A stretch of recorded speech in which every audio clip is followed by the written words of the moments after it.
Shalom, selamat malam Bapak Ibu Saudara-saudari yang dikasihi Tuhan. Renungan firman Tuhan Pendeta Dr. Erastus Sabdono bersama saya Z Ferry. Malam hari ini berjudul Pedupaan yang Harum. Kita harus ingat bahwa kita adalah makhluk kekal yang pasti akan mati. Dan setelah itu kita masuk keabadian. Kenyataan yang kita temui, banyak orang tua membentengi dan melindungi anak-anak mereka dengan warisan. Dengan warisan itu mereka berpikir bahwa anak-anak mereka akan aman. Sebagai orang tua kita punya perasaan seperti itu. Padahal dunia kita di depan ini tidak akan menentu. Sama sekali tidak akan bisa diharapkan. Berapapun warisan yang bisa kita berikan kepada anak, apakah itu harta, uang, pendidikan, tidak akan menjamin. Beberapa waktu yang lalu kita mendengar ada anak-anak konglomerat di luar negeri meninggal. Ada yang dibunuh, ada yang bunuh diri, ada yang kecelakaan, dan lain sebagainya. Ternyata kekayaan pun tidak bisa melindungi anaknya.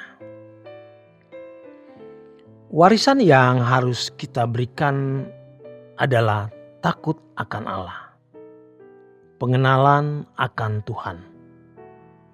Dan kalau mereka belum mengenal Tuhan seperti kita yang harus lebih dulu mengenal Dia. Ketika kita meninggal dunia, tidak ada satu genggam tanah pun yang kita bawa. Sebidang tanah yang kita miliki, seluas apapun, sebongkah pun tidak akan kita bawa. Sesuai dengan apa yang dikatakan Tuhan Yesus. Kumpulkan harta di surga, bukan di bumi. Kalau saat ini kita punya banyak mobil, punya banyak uang, punya banyak perhiasan, punya banyak arloji, punya banyak kekayaan, tidak satu pun kita bawa. Kita harus ingat itu. Dan mestinya ini menimbulkan perasaan krisis, perasaan gentar di hati kita.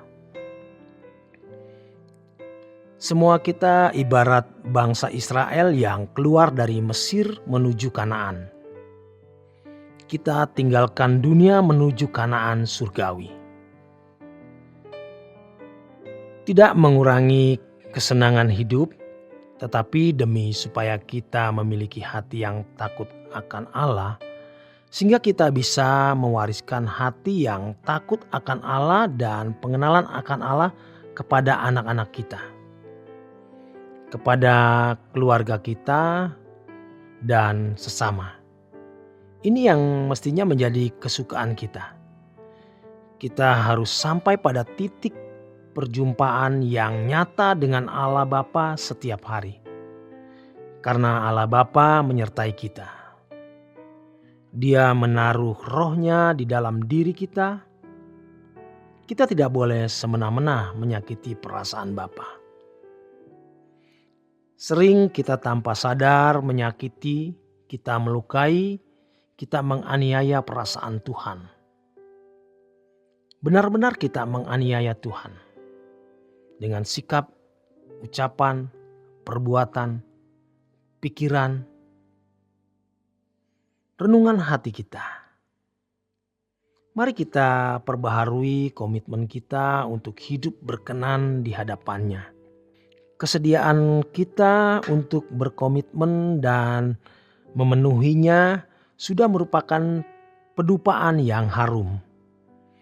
Hati yang tulus, bukan emosi sesaat yang kita mainkan, bukan emosi sesaat yang kita ledakkan, lalu seakan-akan dengan emosi semacam itu Tuhan berkenan.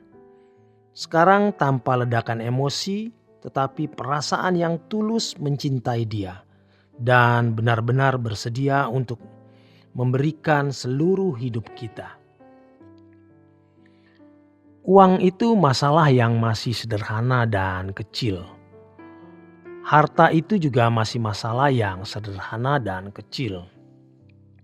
Tetapi kesediaan kita mengontrol kata-kata yang tidak patut, sikap perilaku kita yang bisa melukai orang dan menjadi batu sandungan, semua itu merupakan masalah yang tidak mudah, bukan masalah kecil. Walaupun tentu kita sudah berbuat sebaik apapun kita bisa, tetap dipersalahkan. Tetapi tidak masalah, yang penting kita tidak bersalah di hadapan Tuhan. Misalnya, sebagai orang tua kita mengambil keputusan yang terbaik untuk anak-anak. Namun anak-anak tidak mau mengerti dan menerimanya. Tentu sebagai orang tua kita tidak bermaksud melukai anak-anak, tetapi mendidik. Maka dalam kehidupan bersama di tengah masyarakat kita harus melakukan hal-hal. Yang pertama, kita berusaha untuk tidak merugikan siapapun, tidak menyakiti siapapun, melalui ucapan, sikap, dan perbuatan demi perasaan Bapa. Dasarnya bukan karena kita takut kepada seseorang atau alasan lainnya, melainkan karena kita tidak mau melukai perasaan Dia, yaitu Allah. Kemudian yang kedua, melakukan pembiasaan diri agar kita menjadi orang-orang yang berkenan kepada Tuhan, demi supaya kita bisa benar-benar menyenangkan hati Tuhan dengan sikap permanen yang kita miliki. Bukan sesaat kita buat-buat lalu seakan-akan kita menjadi orang baik. Nanti akan terus ini berkembang lagi dalam penggunaan waktu, pikiran, tenaga, uang, dan harta. Ingat, suatu saat kita akan menghadap takhta pengadilan Tuhan. Kiranya kita dijumpai berkenan di hadapan Tuhan, sudah tidak bercacat, tidak bercela lagi. Untuk itu kita harus berjuang mati-matian. Maka setiap hari berjuang untuk menjadi manusia baru. Kalau ada dosa, kesalahan, kita minta ampun. Kita selesaikan. Dan hari ini menjadi hari yang baru di mana kita mau memperbaharui hati. Mari kita hidup berkenan di hadapan Tuhan. Hidup kita adalah pedupaan, kiranya selalu berbau harum di hadapannya. Selamat malam, selamat berjuang, selamat beristirahat. Tuhan memberkati.